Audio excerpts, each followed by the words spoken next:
Tok, tok. Assalamualaikum, selamat siang Ibu. Waalaikumsalam, selamat siang. Silahkan duduk, Bu. Baik Bu, Perkenalkan, saya Anisya Nafariza, ahli gizi di rumah sakit ini. Sebelumnya dengan ibu dan adik siapa? nama saya Ibu Aisyah dan ini anak saya Alka. Baik, Ibu Aisyah. Gimana kabarnya hari ini, Ibu? Ada yang bisa saya bantu?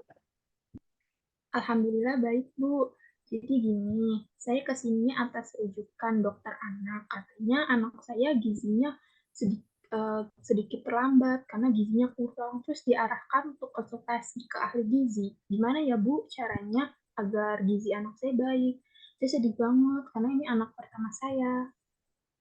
Oke, jangan khawatir, Ibu. Di sini saya akan membantu Ibu agar gizi anak Ibu kembali normal. Sebelum kita masuk dalam konsultasi, jadi hari ini saya akan melakukan beberapa hal dalam sesi ini. Di sini saya akan menemani Ibu selama 20 menit ke depan. Ibu bisa menceritakan keluhan apapun kepada saya dan jangan khawatir untuk kerahasiaannya akan terjaga ya, Bu. Apakah Iya, Ibu siap untuk memulai konsultasi gizi ini? Ibu siap. Oke, sebelumnya boleh saya lihat rekam medisnya, Bu? Boleh Bu, ini rekam medisnya.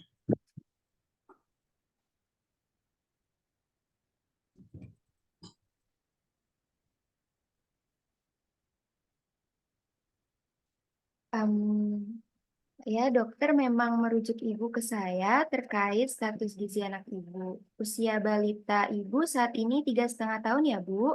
Dan di sini tertera berat badannya 12 kilogram dan tinggi badannya 98 cm. Untuk mengetahui berat badan anak ibu normal itu dengan cara menghitung berat badan menurut tinggi badannya ya, Bu. Dan setelah saya hitung ternyata belum sesuai dengan berat badan menurut tinggi badan pada anak seusianya, Bu. Iya Ibu, saya sedih sekali. Ya, Ibu, saya mengerti. Sebelumnya, apakah Ibu rutin setiap bulan membawa anaknya ke posyandu untuk dilakukan pengukuran berat badan dan tinggi badan?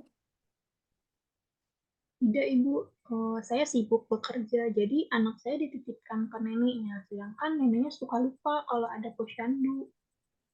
Oh, begitu. Hari ini Ibu apakah membawa kartu KMS? Duh, saya lupa Bu, membawa kartu KFS, tapi kata neneknya sih 2 bulan, udah 2 bulan dia nggak ditimbang di posyandu. Apa karena saya bekerja ya? Jadi gizi anak saya jadi kurang. Tidak, Ibu, gak usah khawatir ya, Bu. Saya yakin walaupun Ibu bekerja, namun Ibu tetap memperhatikan tumbuh kembang anak Ibu. Nah, untuk usia balita seperti ini memang lagi masa perkembangan dan terkadang berat badan anaknya tidak sesuai karena kesulitan makan. Terkait pola makannya sendiri bagaimana ya, Bu? Iya Bu, benar katanya sih. Anak saya kalau makan dikit banget, sehari juga cuma dikit, nafsu makannya berkurang, terus dia nggak mau makan. Seharinya biasa makan berapa kali, Bu? 2 kali doang sih Bu, terus itu pun nggak terlalu banyak. Oh Kadang gitu. makanannya juga nggak habis. Oh gitu. Untuk makanan yang diberikan kepada anak ibu biasanya ada apa aja? Lengkap, ada nasi, ada lauk, ada sayuran, buah, terus ya gitu, tapi kan anak saya kan nggak mau makan ya. Terus lauknya doang tuh yang dimakan, nasinya nggak dimakan, jadi lauknya doang yang dijodohin. Terus buah Hmm, dan sayur dia kurang begitu suka.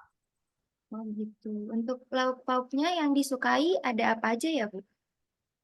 Hmm, dia suka makan ayam goreng tepung, terus dia suka nugget, terus dia suka es krim. Nah, kalau misalnya saya masakin itu, dia makannya lahap banget sih Bu. Tapi terkadang saya khawatir kalau saya masakin itu terus, takutnya gizi anak saya jadi tidak tercukupi. Oh iya, Bu. Jadi Asupan makanan anak Ibu ini kurang dikarenakan adanya ketidaksukaan terhadap makanan yang dia konsumsi, Bu. Oh iya, Bu, untuk aktivitas sehari-harinya bagaimana, Bu? Untuk aktivitasnya sih anak saya sekarang lagi PAUD, Bu. Jadi dia sekolah dari jam 8 nih sampai jam 11 siang. Terus dia kadang bermain dengan teman-temannya atau enggak dia bermain sendiri dengan gadgetnya sambil nonton film kesukaan dia. Oh, sudah masuk PAUD ya adiknya? Oh, karena adiknya sudah masuk PAUD, biasanya aktivitasnya berbeda yang seharusnya nafsu makannya meningkat. Namun apa adiknya ini mengalami keluhan seperti lemas, mudah lesu gitu, Bu? Sejauh ini nggak ada sih, Bu. Baik-baik aja dia. Oh, alhamdulillah kalau tidak ada. Terakhir kali adiknya sakit kapan ya, Bu? Terakhir kali, kayaknya 1 bulan yang lalu, Bu. Dia sakit panas. Berarti di sini faktor penyebab perkembangan anak ibu sedikit terhambat karena dikurang di, di- karena dikur, karena dikarenakan kurangnya asupan makan yang dia konsumsi ya, Bu. Oh, gitu ya. Terus solusinya gimana ya, Bu, buat anak saya biar gizinya nih tercukupi gitu? Ya Bu, jadi yang pertama harus mengonsumsi makanan seimbang dulu ya Bu. Makanan seimbang itu sendiri terdiri dari beragam jenis zat gizi seperti protein, karbohidrat, lemak, serat, vitamin, dan juga mineral. Nah yang kedua, frekuensi makan itu harus teratur yaitu 3 kali makan utama dan juga 2 kali selingan. Selain itu, Ibu bisa memodifikasi makanannya nih Bu, makanan kesukaannya dengan adanya penambahan sayur di dalamnya sehingga asupan sayurnya itu tetap ada. Nah, contohnya anak ibu tadi itu kan menyukai nugget ya. Jadi ibu bisa membuat nuggetnya homemade atau membuat nuggetnya itu sendiri di rumah. Contoh untuk asupan buahnya mungkin ibu bisa membuat es krim buah sehingga asupan makan anak ibu bisa tercukupi semuanya. Ibu juga bisa mengkreasikan makanannya dalam bentuk yang unik supaya anak ibu juga tertarik. Nah, ibu juga perlu mengenalkan berbagai jenis makanan. Misalnya untuk karbohidrat itu beragam, bukan hanya kentang, nasi, dan ubi saja, tapi bisa ada roti, jagung. Lalu untuk proteinnya sendiri bisa dimasukkan protein hewani seperti hati ayam, daging sapi, dan untuk protein lainnya seperti tahu, tempe, dan juga kacang-kacangan. Gitu, Bu. Oh, gitu ya, Bu. Hmm, Ya, Bu. Jadi selain itu, untuk lebih jelasnya lagi, Ibu bisa lihat di pamflet ini ya, Bu. Ya, Bu. Selain itu juga, Ibu kan bekerja. Ibu bisa berkomunikasi dengan neneknya terkait yang sudah saya jelaskan tadi. Apakah Ibu mengerti? hmm. Iya, Bu, saya paham. Jadi anak saya kurang gizi ini karena ini ya, Bu ya, kayak kurang makanan gitu, kurang asupan makanan dia.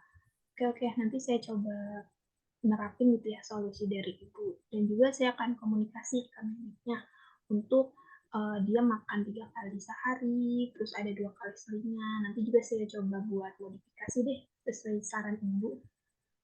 Oke, baik Ibu. Di sini kita sepakati ya Bu, makannya teratur dengan frekuensi makan 3 kali utama dan 2 kali selingan.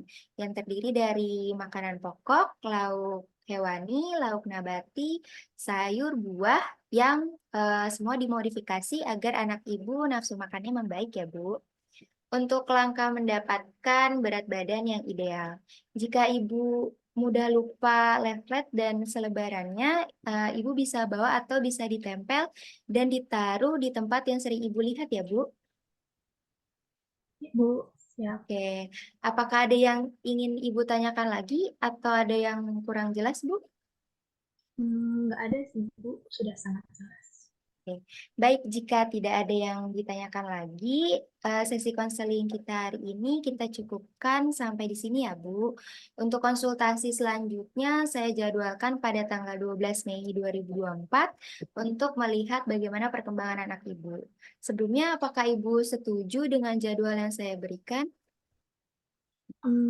Setuju, Bu. Soalnya saya tanggal segitu lagi libur. Terima kasih ya Bu atas sarannya. Ya, iya Ibu sama-sama. Terima kasih kembali dan terima kasih atas kerjasamanya hari ini. Semoga tumbuh kembang anak Ibu kembali normal. Hati-hati di jalan ya Bu. Oke, Bu, terima kasih. Assalamualaikum. Waalaikumsalam.